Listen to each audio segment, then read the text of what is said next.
Hivi unajua mtu anapokuambia kwamba pesa sio kitu, unamsikia vibaya.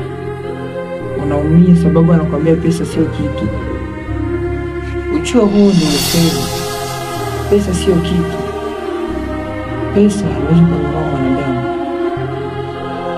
Ikiwa pesa ndo kila kitu katika dunia hii, kwa nini tajiri ana pesa lakini anakwenda kutafuta mdada wa kazi au mtu yeyote wa kumsaidia kazi za nyumbani ili amlipe pesa? Kwa nini pesa zake zisifanye hiyo kazi au yeye mwenyewe akaifanye? Bali anahitaji masikini ambaye atapea pesa ili amsaidie kwa kazi zake. Inatubidi kuwaza vizuri. Pesa sio kitu. Pesa haina gharama kubwa ambayo inaweza kununua mtu. Pesa yani sijui nisemeje. Ni vitu tu vidogo ambavyo watu wanajiweka akilini ya kwamba pesa inaweza kumaliza mambo yote.